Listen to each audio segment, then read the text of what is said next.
two little girls were abandoned at a bus stop. They didn't know the man who found them was a billionaire. And he didn't know they were about to change his life forever. It was a cold, gray evening on the outskirts of New York. The streets were unusually quiet, the air filled with a heavy stillness that seemed to press down on everything. A light drizzle had begun to fall, leaving dark patches on the pavement and painting the world in muted shades of gray. Near an old bus stop, where paint peeled from the metal bench and an old glass panel hung cracked and stained, two little girls stood huddled together. They were no more than 5 years old, identical in their small frames, big brown eyes, and soft chestnut hair that curled slightly at the ends. One wore a pale pink dress, the other green, and both had matching pink backpacks strapped tightly to their backs as if those were the only things in the world they still had to hold on to. They looked around anxiously, eyes darting between every car that passed, every pedestrian who hurried by. But no one stopped. No one even noticed them. Chloe, the one in green, rubbed her eyes with a tiny fist, trying to hide the tears. Lily, the one in pink, tried to look brave, but her lips trembled. They didn't speak much, just stood there silently, gripping each other's hands. A sleek black Maybach rolled up to the curb nearby, its engine humming quietly. From the front door of the nearby building walked a tall man in a tailored light blue suit, his dark hair combed with meticulous care, his expression unreadable behind a pair of pale blue eyes that rarely betrayed emotion. This was Alexander Blake, CEO of one of the most powerful medical tech corporations in the country. People knew him as ruthless, brilliant, unshakably composed. He wasn't the type to notice the world beyond numbers and contracts. But just as he opened the car door, something made him pause. A strange stillness in the corner of his vision. He turned his head and saw them, two small girls, alone, vulnerable, completely out of place. It wasn't just their presence that startled him.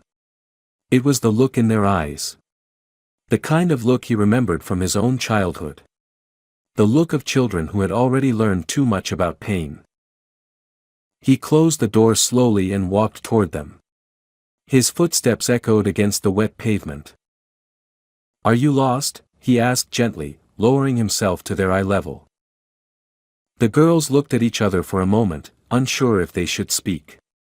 Then Lily, voice trembling but clear, said the words that pierced through him like a blade. "Our daddy left us." Alexander blinked, stunned. "What do you mean? He'll come back, right?" Chloe shook her head and whispered, "He said he'd be right back. That was yesterday." Silence fell between them. His mind reeled. A grown man. Their father. He had abandoned two children, his own children, at a bus stop like they were nothing. Left them to sleep God knows where, to survive in the cold with no food, no protection, no idea if help would come.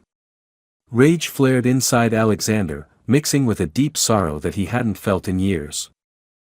He looked at them, so small, so lost, and felt something shift inside him. He didn't ask for it. He didn't expect it. But in that moment, the man who had everything felt like he had nothing unless he did something for them. He took a breath. Then, "I guess I'm your dad now." The girls stared at him, not quite understanding. But they didn't run. They didn't protest. Instead, Lily stepped forward and put her tiny hand in his. And just like that, everything changed. The ride back to Alexander Blake's penthouse was quiet. The two little girls sat in the back seat beside him, their legs dangling over the edge of the plush leather seats, their eyes wide and cautious as they watched the city blur past the window. Chloe sat closest to him, clutching her backpack like it was her only anchor in the world, while Lily rested her head against the window, her breath fogging up the glass as raindrops raced down its surface. Alexander watched them both in silence, his mind trying to make sense of what he had just done. Just hours ago, he had been on his way home after another long meeting, ready to bury himself in reports and figures and contracts. Now, he had two children in his car. Two girls who had been left by their father at a bus stop like discarded objects. Two children who had nobody else. When they pulled up in front of the modern high-rise tower, the doorman opened the car door with his usual professional composure but raised an eyebrow at the sight of the children. Alexander said nothing and simply nodded toward the elevator. The girls followed him wordlessly, their footsteps soft against the marble floor, their eyes darting around at the unfamiliar luxury of the building. The elevator ride to the top floor was quiet, though Lily glanced at the glowing numbers with interest, as if she had never seen anything so high. When they stepped into the penthouse, Chloe immediately stopped in the doorway. The space was vast and sterile, floor-to-ceiling windows, marble floors, polished chrome, and minimal furniture. It looked more like a showroom than a home. There were no toys, no color, no sign that a child had ever stepped foot inside. The silence was almost overwhelming. Lily stepped in behind her and looked around, her small voice finally breaking the stillness. "Is this your house?" Alexander nodded, setting his keys down on the console. "It's really clean," Chloe said quietly, as if unsure whether that was a good thing. He turned to them, unsure of what came next. He had never been around children. He had never raised anyone, not even a pet. His world was one of control, precision, silence, and independence. But none of that helped him now. These girls needed something else, something he wasn't sure he could give. "Martha," he called out. Within seconds, a woman in her 60s appeared from the hallway. She wore a crisp uniform and had a sharp, no-nonsense face, but her expression softened the moment she saw the children. "Oh, my goodness," she murmured. "Are they?" Alexander interrupted. "They're staying. I need you to find something for them to eat.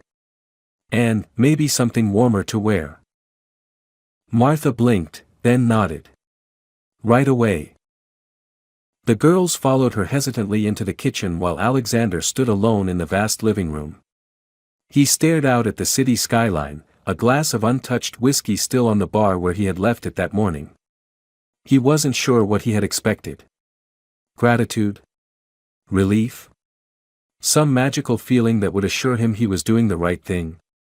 But all he felt was uncertainty and a weight he couldn't describe pressing down on his chest. Later that evening, after grilled cheese sandwiches and hot cocoa made with real chocolate, Martha's idea, not his, the girls sat curled up on the large sofa, wrapped in cashmere blankets that dwarfed their tiny frames. They were more relaxed now, though still far from comfortable. They didn't ask many questions. They didn't cry. That was what struck him the most. They were too quiet. He sat across from them, watching as they stared at the television with glassy eyes, not really seeing it. Finally, Lily turned to him. "Do we have to leave tomorrow?" He shook his head. "No. You can stay here as long as you want."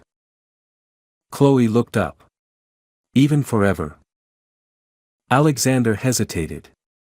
Forever was a long time. It was a promise that frightened him more than any business deal ever had. But when he saw the way they looked at him, two fragile lives looking for a single sign of safety, he didn't flinch. Yes. Even forever. That night, he showed them to the guest bedroom. It was impersonal, like the rest of the apartment, but Martha had already changed the bedding to something softer and warmer.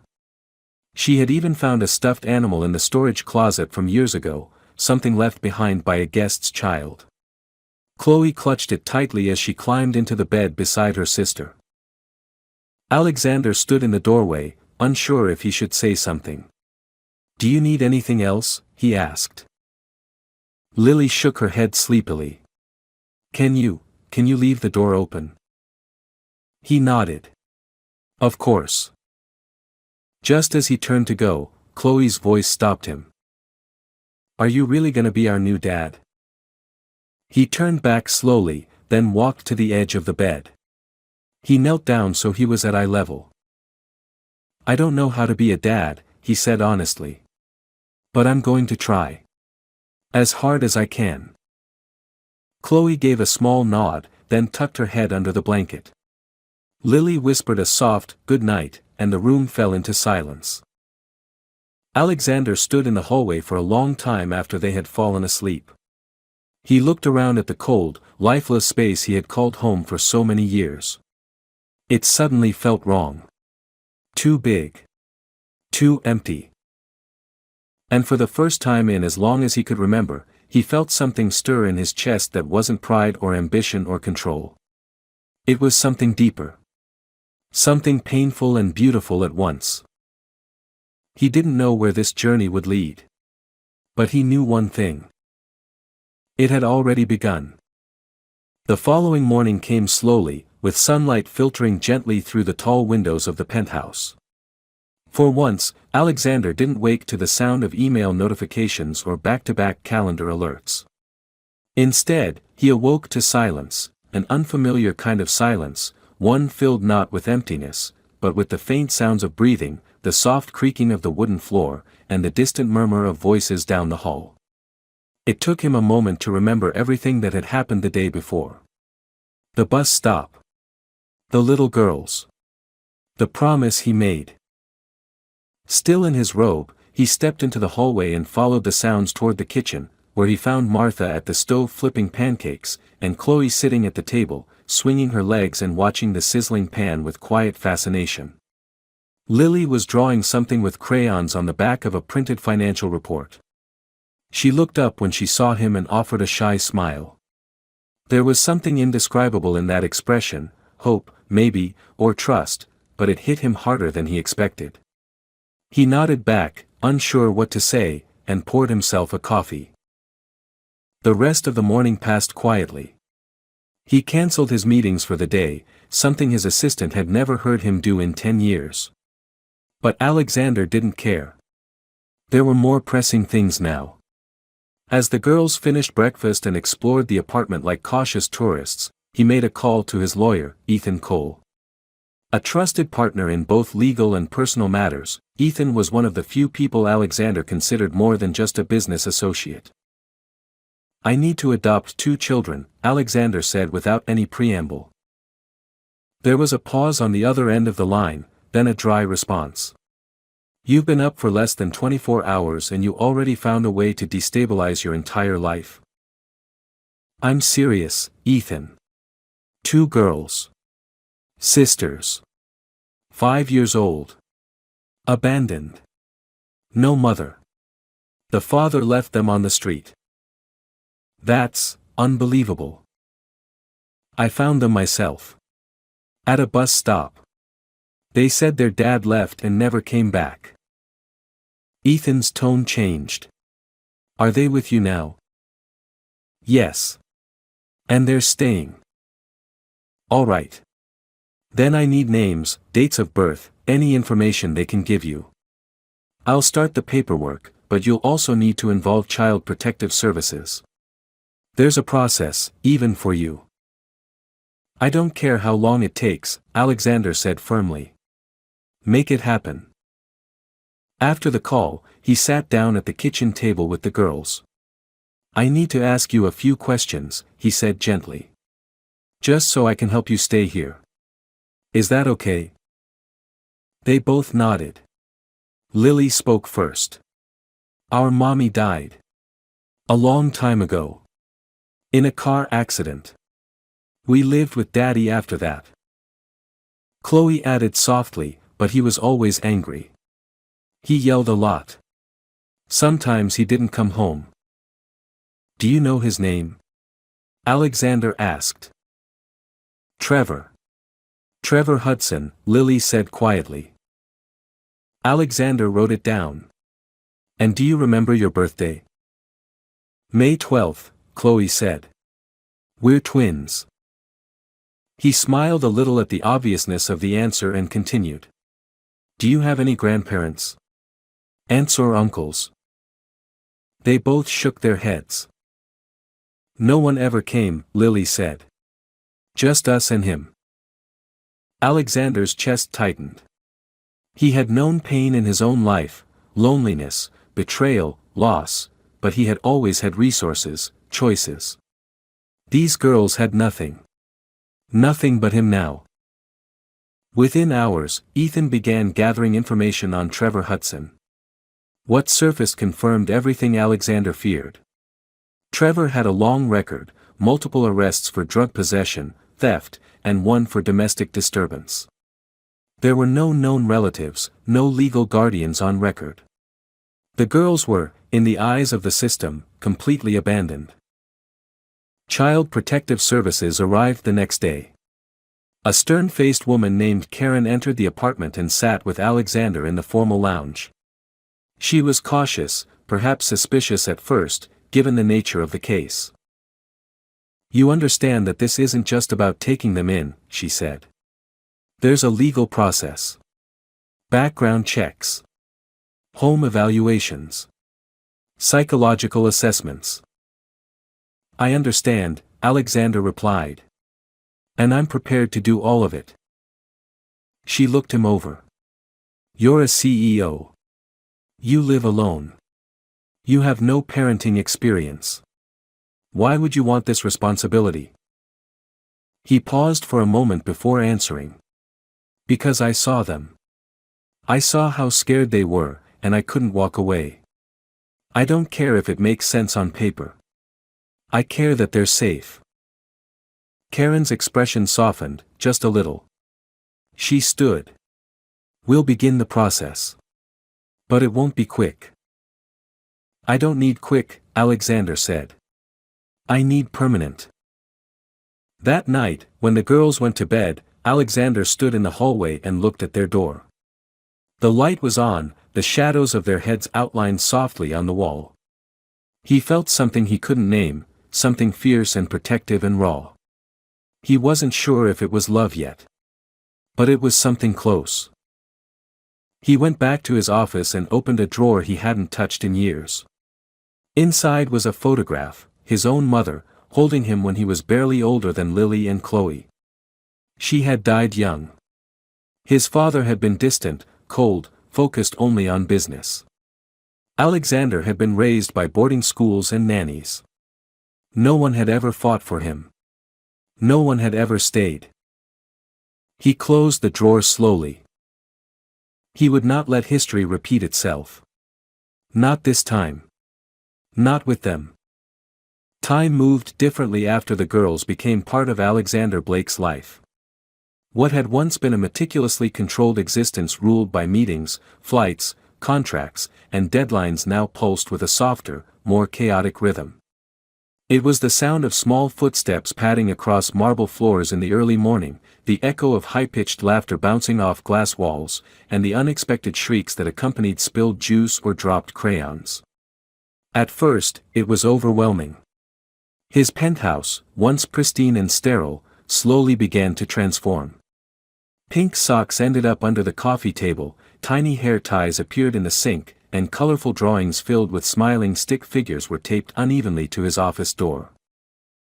Alexander adjusted, awkwardly at first, and then with quiet determination. He started waking up earlier so he could eat breakfast with Lily and Chloe, learning quickly that they liked their toast cut into triangles, not squares, and that Lily refused to drink orange juice with pulp. He read parenting books late into the night, took notes during their pediatrician visits, and learned how to braid hair by watching online tutorials in the dark when the girls were asleep. Slowly, almost imperceptibly, he changed. And the girls changed too. Lily, who had once flinched at sudden noises, began to hum while drawing at the kitchen table. Chloe, who used to sleep curled up like a frightened animal, started asking if she could leave her bedroom door halfway open, not fully. They still had nightmares sometimes, especially during thunderstorms, but they no longer woke up in a panic. Instead, they called softly for him, and he came every time, sitting at the edge of their bed until they fell asleep again.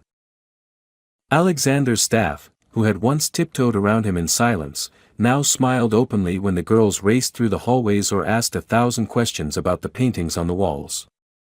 Martha, who had run the household with the precision of a military officer, became something like a grandmother to them, often scolding Alexander playfully when he forgot to pack an extra sweater in Chloe's school bag or missed the order of bedtime stories. 6 months passed like that. Then a year. And soon, Alexander could no longer remember what his life had looked like without them. His calendar still filled up with meetings, but he left the office earlier now. His phone still rang with deals and boardroom crises, but he learned to silence it during dinner. He no longer judged the value of a day by its profit margins, but by the sound of the girls laughing or the weight of their arms around his neck when they hugged him goodnight.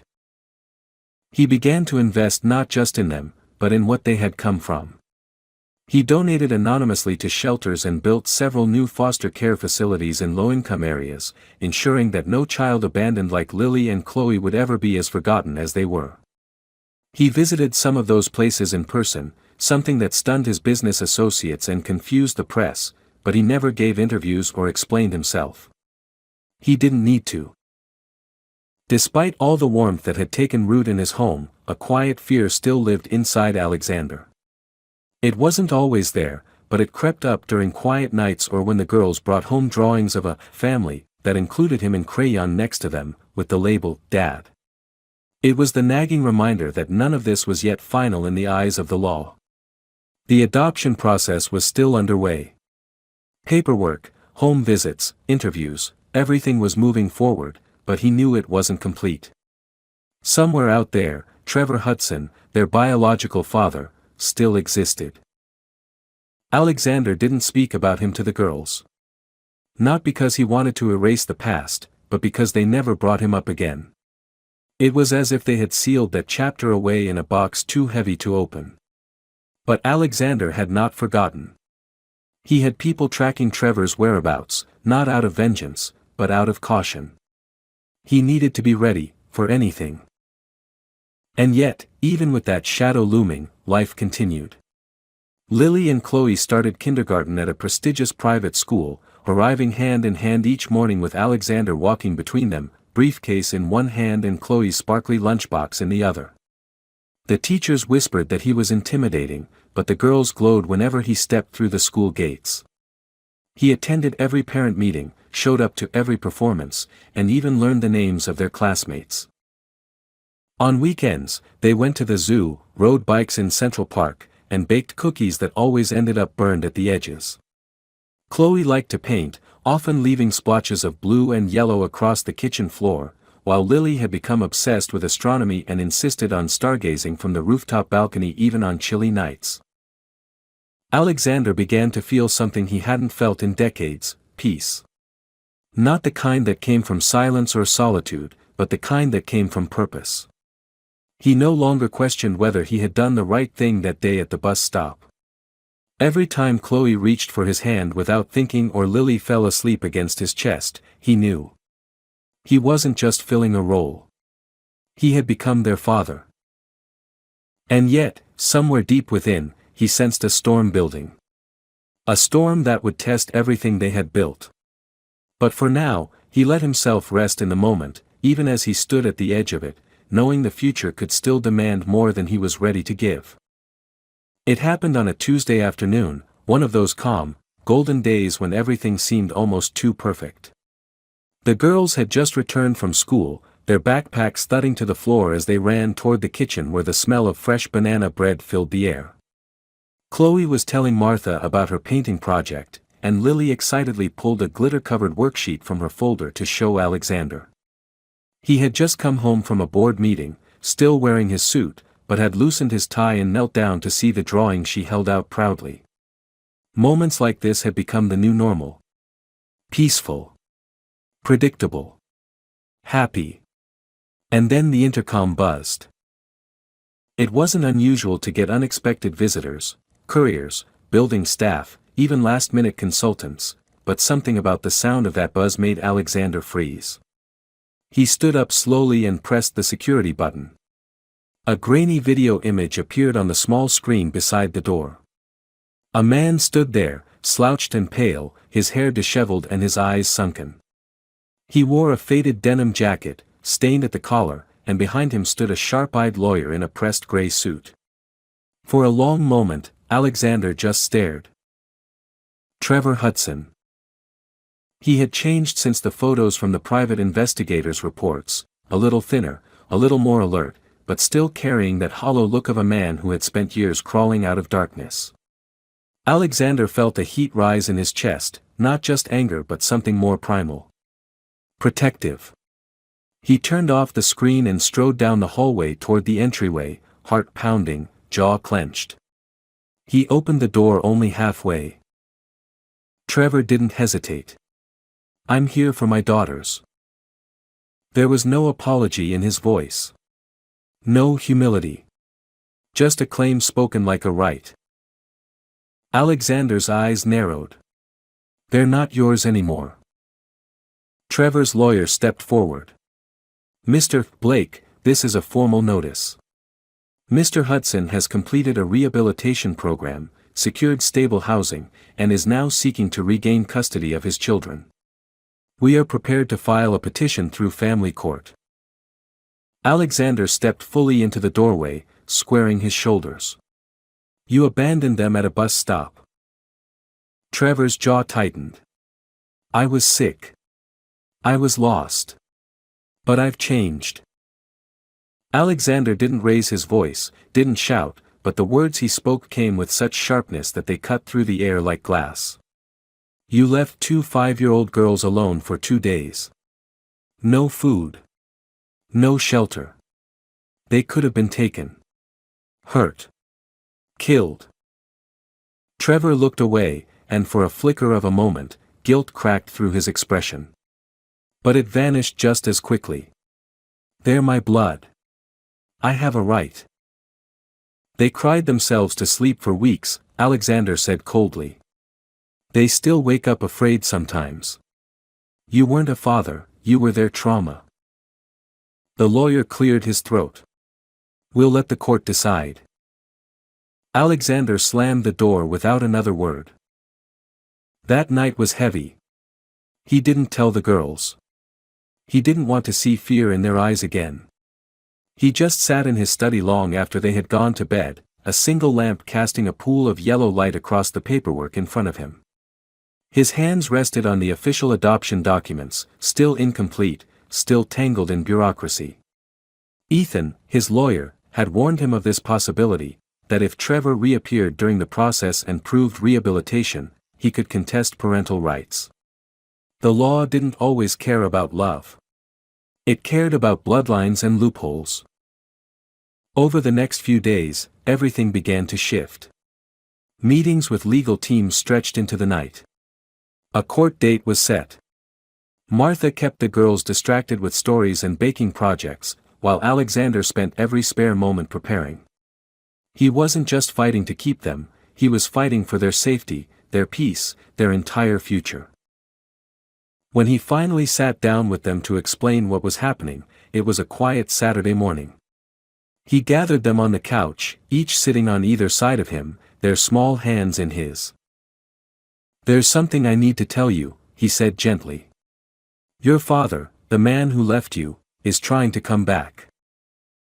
Chloe gripped his arm tightly. "Why?" Alexander looked into her eyes. "I don't know. Maybe because he's better now. Maybe because he thinks he deserves another chance." Lily looked away. "We don't want him." "I know," he said. "But there's going to be a court hearing. A judge is going to decide who you live with. I've already told them that I love you. That you are my family. But they might ask you questions too." Lily's eyes filled with tears. "Are they going to take us away?" "No," he said firmly. "Not if I have anything to say about it. And I do. I promise you, I will do everything in my power to keep you safe. To keep you with me." Neither girl said anything for a long time. Then Chloe whispered, "Will the judge believe us?" "I hope so," Alexander said quietly. "But I think it will help if you tell the truth. Just be honest about how you feel. That's all anyone can ask of you." In the days leading up to the trial, the energy in the apartment changed. It became tense, uncertain. The girls were quieter. They clung to him more, followed him from room to room as if afraid he might disappear. And Alexander, despite his calm exterior, felt like something inside him was unraveling. He had built empires. Negotiated billion-dollar deals. Faced down boards of directors and ruthless competitors. But nothing had ever frightened him like the thought of losing them. On the morning of the hearing, the girls wore matching navy dresses, their hair tied back with white ribbons. Alexander wore a simple dark suit, nothing flashy. He didn't want to look like a man trying to buy a family. He wanted to be seen as what he truly was, a father who would give everything, even his own life, to protect his children. As they drove to the courthouse, neither girl spoke. Chloe held Lily's hand the whole way, their fingers intertwined in silent solidarity. When they arrived, reporters were already outside, snapping photos, whispering about the CEO and the orphans he took in.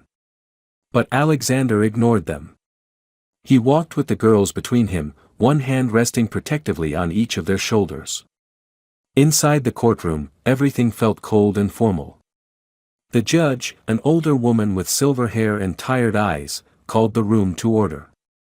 Trevor sat across from them, cleaned up but still carrying that same bitter tension in his shoulders. As the proceedings began, Alexander sat straight, spoke clearly, answered every question with measured sincerity. Ethan presented evidence, doctor's notes, therapist reports, school records, glowing references from teachers, pediatricians, and Martha. But the real weight of the case came when Lily and Chloe were called to speak.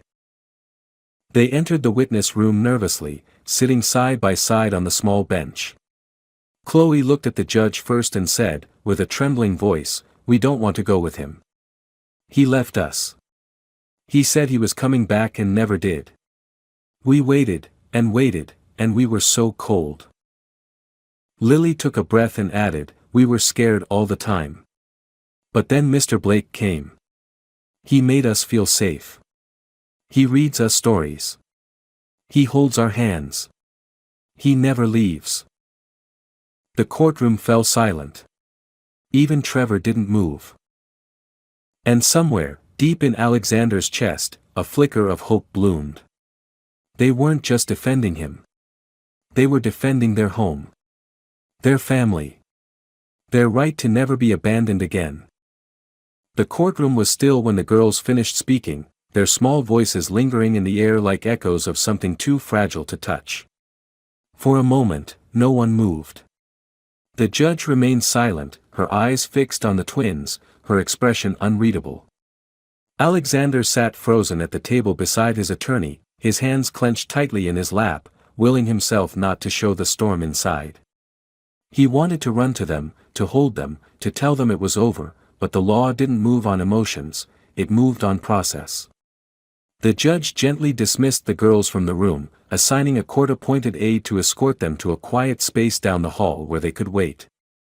As they left, Chloe turned around one last time to look at Alexander. She didn't say anything, but her eyes said enough. She was afraid, and she trusted him to make it okay.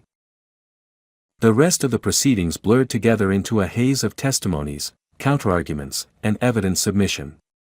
Trevor's lawyer pushed a carefully crafted narrative of redemption, a man who had made mistakes, paid the price, sought help, and now deserved a second chance. They emphasized the importance of biological ties, of a parent's right to reconnect, and how denying him would be an irreversible punishment after his effort to recover. Trevor himself spoke at one point, his tone measured, rehearsed, almost too calm. He admitted to his past but swore he was clean, that he had a stable job now, a rented apartment, a support sponsor. He said he thought about his daughters every day, that he regretted what he had done, and that he just wanted to be a father again. Alexander sat motionless during all of it, watching every word, studying the judge's face, searching for any sign of which way she leaned. He knew the law could be cruelly impartial. He had spent his life navigating systems that often ignored emotion in favor of structure. But this wasn't a boardroom. This was life, family, love, trauma. And still, it would come down to a stranger in a robe with the power to undo everything he had built with Lily and Chloe. Then came his turn to speak. He stood slowly, approached the stand, and looked out at the court with a calm that belied the pressure inside him. He didn't rehearse what he said. He didn't bring notes. His voice was steady but soft, and the silence that fell over the room was absolute as he began. I don't have biological children. I never thought I would. My life was my work, my company, my solitude. That was my choice. But I met Lily and Chloe on a cold evening. They were standing alone at a bus stop, abandoned, waiting for a man who never returned. They were 5 years old. They had no food, no coats, no idea if anyone in the world even cared they existed. I saw them, and I couldn't walk away. I didn't plan to become a father. But in that moment, I knew I had to be. He paused, his eyes searching the judges. In the time since then, I've watched them go from silence to laughter, from fear to joy. I've watched them sleep through the night without waking up screaming. I've seen them dance in the kitchen. They trust me. They look to me not because I gave them life, but because I gave them safety. I'm not trying to erase their past. I just want to give them a future. There was no response from the judge, no nod, no expression of approval. Just the mechanical click of a pen as she took notes. When Alexander stepped down from the stand, he avoided looking at Trevor, who sat with his hands folded tightly in front of him, his jaw locked, his eyes burning with a mix of frustration and helplessness. Closing arguments were made. The court recessed for an hour to allow the judge time to deliberate. The hallway outside the courtroom filled with a tense silence broken only by the occasional whisper of attorneys and clerks moving past. Alexander paced slowly, stopping only when Martha arrived with the girls. They ran to him the moment they saw him, Chloe hiding her face against his leg, Lily clinging to his coat. He bent down to their level, kissed the top of each head, and held them tightly. No matter what happens in there, he whispered, I love you both. That will never change. They nodded, but said nothing. When the bailiff called everyone back in, Alexander's heart pounded so loudly he could barely hear the creak of the courtroom door. The judge was already seated when he stepped inside, her face calm but serious, her hands folded neatly on the bench. Everyone sat. The girls stayed just outside, guarded gently by the aide, their small shapes visible through the glass panel. The judge cleared her throat, and her voice, though gentle, filled the room with finality. I have reviewed the case of Hudson versus Blake, along with all provided testimony, documentation, and expert evaluations. This case concerns not just legal guardianship, but the psychological and emotional stability of two vulnerable children. While it is commendable that Mr. Hudson has made efforts to rehabilitate himself, the court cannot overlook the gravity of his past decisions, particularly the abandonment of his children during a time of extreme vulnerability. Furthermore, it is the opinion of this court, based on therapist evaluations and direct interviews with the minors, that their emotional bond with Mr. Blake constitutes the only secure and consistent parental relationship they have known. She paused and looked up directly at Alexander. Therefore, it is the ruling of this court that full legal custody of Lily and Chloe Hudson be awarded to Alexander Blake, with all parental rights of Trevor Hudson permanently terminated. There was no applause. No cheers. Only breath, shaky, relieved, overwhelming breath as the decision settled in the room like sunlight after a long storm. Trevor's shoulders sagged. He didn't argue. He didn't speak. He simply stood and walked out, his lawyer following behind him without a word. Alexander sat back in his seat, unable to move for a moment. His hands trembled, though his face remained still. It was over. The fight he had feared from the beginning, the one that had kept him awake so many nights, had ended in the only way that ever felt right. Outside the courtroom, he knelt again to the girls. They looked up at him with cautious eyes, afraid to ask. It's done, he said softly. You're staying with me. Forever. And for the first time in months, he saw it, pure, unguarded joy. Lily wrapped her arms around his neck. Chloe kissed his cheek. Martha stood nearby, wiping tears from her face. That night, back at the apartment, the city sparkled beyond the windows, and laughter echoed through every room. For the first time, their home didn't just feel like a place. It felt like a beginning. The weeks following the court's decision brought a quiet sense of peace that Alexander had never known before. It was not the kind of peace found in silence or isolation, the kind he had built his life around in his cold, glass-walled apartment, but the kind born from belonging, from love that asked nothing and gave everything. The fear that had shadowed every step of the adoption process slowly began to fade, replaced by a newfound certainty. Lily and Chloe were no longer just two girls who happened to enter his life. They were his daughters now, legally, emotionally, fully. Every morning felt different now. He no longer needed an alarm to wake up.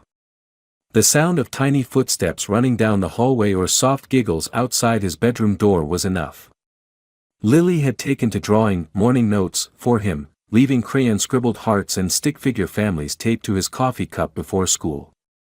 Chloe, more reserved but just as affectionate, often surprised him with a quick hug around the waist while he read the morning paper, as if she was checking to make sure he was still there. The adoption was finalized in a quiet courtroom without cameras or reporters, but the day they received their new birth certificates, listing Alexander Blake as their father, he knew it was a moment he would never forget. They celebrated at home with pizza on the floor of the living room, a cake that Martha baked herself, and handmade paper crowns with glitter and glue. Lily insisted on calling it their forever day, and the name stuck. Alexander had lived a life filled with milestones, mergers, IPOs, international recognition, but none of those achievements had ever made his hands shake the way they did when the girls called him Dad without hesitation or doubt. It was a word they had once said with uncertainty, as if testing its shape in their mouths. Now, it was effortless. Natural. Real. With the legal battle behind them, life settled into something that looked almost ordinary, though Alexander often marveled at how extraordinary it felt. Weekends became sacred. Instead of business calls and emails, his Saturdays were filled with library visits, art projects, and trips to the park. He bought bikes for the girls, bright pink and turquoise with tassels on the handlebars, and ran alongside them as they learned to ride through Central Park. He was out of breath within minutes, but the sight of Chloe balancing for the first time without training wheels made him laugh like he hadn't in years. He also started learning things he had never expected to care about: how to sew buttons on tiny jackets, how to braid double French braids for school picture day, which brand of glitter glue didn't stain the couch. At night, he read to them from the same chair in the corner of their room, sometimes nodding off halfway through a story, only to be gently nudged awake by Chloe, who always caught him. And though the house was still elegant and modern, it now reflected the life inside it. The white marble countertops bore faint scratches from art supplies and cookie cutters. The walls had spots where stickers had been hastily removed. There were fingerprints on the windows and toys under the sofa. But Alexander didn't mind. In fact, he came to see those imperfections as the very proof that this place was now a home. One day, while reorganizing his home office, he found the folder where he'd kept all the paperwork from the custody case: the court transcripts, psychological evaluations, legal documents, witness statements. He sat with it for a while, flipping through the pages, remembering the fear and anger and helplessness. But he didn't feel the same weight anymore. The past had been brutal, but it no longer defined them. It was part of their story, not the end of it. He carefully placed the folder back into a drawer and instead took out something else, a small velvet box. Inside were two identical silver necklaces, each with a single engraved charm. He had been planning them for months. That evening, after dinner, he knelt in front of the girls, who were sitting cross-legged on the living room rug, building towers out of dominoes. "I have something for you," he said quietly. They looked up, curious. He opened the box. Inside lay 2 delicate chains. Each charm read, in simple letters, "Forever Dad." Lily gasped. Chloe stared, wide-eyed. He placed the necklaces in their palms. "I know this doesn't make me your dad by blood. But I want you to know that I'm your dad in every way that matters. Forever." The girls didn't answer with words. Lily wrapped her arms around his neck. Chloe followed, quieter but just as sure. That night, after they fell asleep with the necklaces still around their necks, Alexander sat by their door for a long time. He watched the steady rise and fall of their breathing, the peaceful expressions on their faces, and felt something he had once believed was impossible for a man like him: complete contentment. He was no longer the man who walked alone through cold lobbies and empty halls. He was a father. A protector. A home. And now, with the past behind them and the future ahead, he knew there was nothing left to fear. The final day of the school year arrived with the kind of clear blue sky that seemed to make everything feel brighter. The sun poured into the apartment from the east-facing windows as Alexander helped the girls get ready for their school's end-of-year concert. It was the first performance Lily and Chloe would participate in since they started attending the academy, and they had spent the last few weeks practicing every evening, singing in the kitchen, humming in the car, reciting lines of their song with increasing confidence. They were going to perform in front of hundreds of parents, teachers, and classmates, and while Chloe had been nervous at first, Alexander had noticed a quiet confidence building in both of them. That morning, he made them pancakes shaped like stars, a tradition they had created together on special days. Chloe wore a light blue dress with silver ballet flats, while Lily chose her favorite yellow dress with a ribbon that Alexander had tied into her hair himself, struggling with the knot before Martha stepped in to help. The twins buzzed with excitement, their eyes wide and voices filled with energy as they chattered about where their friends would be sitting, who would go first, and whether or not the lights would be too bright on stage. Alexander had cleared his entire day for the event. He arrived at the school early and sat in the second row of the large auditorium, holding a small bouquet of white daisies wrapped in a purple ribbon, their favorite flowers.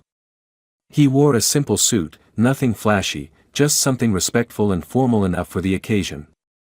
He could feel a strange tightness in his chest, not from nerves, but from something deeper, a realization that this moment, seemingly so small, symbolized everything they had overcome. When the curtains opened, the stage filled with children in bright outfits, arranged in neat rows, their voices rising in a sweet, slightly off-key harmony. It was innocent and chaotic in the way only young children's performances could be, and Alexander couldn't help smiling as he scanned the stage for 2 very familiar faces. He spotted them quickly, center row, side by side, holding hands, standing proudly under the soft stage lights. The song they sang was simple, about home and family, about feeling safe, about love. The lyrics had seemed trivial when he'd first read them in the program, but hearing them come from the mouths of his daughters, voices that once trembled with fear, now singing with joy, felt nothing short of profound. As the last note faded and the audience broke into applause, Lily and Chloe stepped forward. Alexander hadn't known they would speak, but a teacher handed them a microphone, and the auditorium quieted again. Lily cleared her throat and looked out at the sea of faces. Her voice was a little shaky at first, but she didn't falter. "We want to say thank you," she began, glancing at Chloe, who smiled and gave a small nod. "This year, we got to do something we never thought we'd do. We got to have a real home." Chloe took the microphone next, her grip tight but her voice clear. "We used to be scared a lot. We didn't know what was going to happen to us. But now we do. We have a dad. Not the kind you get born with. The kind who shows up and stays." Lily looked straight at Alexander. This song was for him. The room erupted in applause again, but Alexander didn't move at first. He felt rooted to the spot, his throat tight, his eyes burning. He wasn't the kind of man who cried easily, but in that moment, he had no defense left. Everything they had endured, the fear, the court, the nights of uncertainty, led to this, two little girls standing tall, speaking from a stage, claiming him as their own without hesitation. And in front of everyone, they made him more than a father. They made him a reason. After the concert, as the crowd filed out, Alexander made his way to the stage. The girls ran to him, arms wide, their smiles lighting up their faces. He dropped to his knees and wrapped them both in a tight embrace, the flowers forgotten for a moment as he whispered how proud he was, over and over again. Chloe giggled into his shoulder, and Lily whispered, "We saw you crying," with mock scandal. He smiled, wiping his eyes. "Only a little," he admitted. That evening, they went out for ice cream at their favorite corner shop, the one with the hand-drawn chalkboard menus and the bell that rang every time the door opened. Alexander let them each pick 2 scoops, no restrictions, and they sat outside on the bench as the sun dipped behind the buildings, licking melting strawberry and chocolate from their fingers. He didn't check his phone once. The world beyond this small circle of joy could wait. When they returned home, the girls asked him to read one of their favorite books. They climbed onto the couch in their pajamas, snuggled under a soft blanket, and leaned into him as he turned the pages. Halfway through, Lily yawned and rested her head against his chest. Chloe followed, already half asleep. He didn't stop reading. He continued softly, even after their breathing deepened and their hands slipped from the book. Later, when he carried them to bed, first Chloe, then Lily, he paused at the doorway, just as he always did, watching them in the glow of their nightlight. The necklaces still hung around their necks, a little tangled from sleep, the engraved words barely visible in the dim light, "Forever Dad." Alexander stood there for a long moment, not thinking about business or legacy or wealth, but about how much of life he had almost missed. He thought about the man he had been, the one who walked through life untouched, guarded, unknowingly empty, and the man he had become. He thought about how love had arrived not as a plan or a choice, but as 2 small girls left on a street corner, needing someone who would not walk away. And he thought, with the deepest certainty he had ever known, that this was his greatest success, not the company, not the fortune, not the name. This. Them. A quiet breath left his lips as he turned off the light, whispering, "Good night, my girls." And for the first time in his life, Alexander Blake felt not like a man who had everything, but like a man who had finally come home. This story, at its core, is not about wealth, power, or even tragedy, it's about healing. It's about how love often arrives in the most unexpected form, disrupting everything you thought you knew about life, and quietly rebuilding something stronger from the ruins. Alexander didn't set out to become a father, and the girls didn't ask for a hero, but somehow, through pain, risk, and choice, they found each other. The ending is powerful not because it ties things up neatly, but because it feels real. It's not a fairy tale, there are scars, there's trauma, there's the lingering weight of what was lost. But there's also warmth, safety, and the kind of quiet, unwavering love that doesn't need grand gestures to feel enormous. For me, the most beautiful part of this ending isn't that the girls finally have a home, it's that Alexander does too. And neither of them even realized they were missing one until they found it in each other. That's what gives this story its emotional gravity, not the drama, but the quiet miracle of connection. It reminds us that family isn't made by blood. It's made by presence, by choice, and by the courage to stay.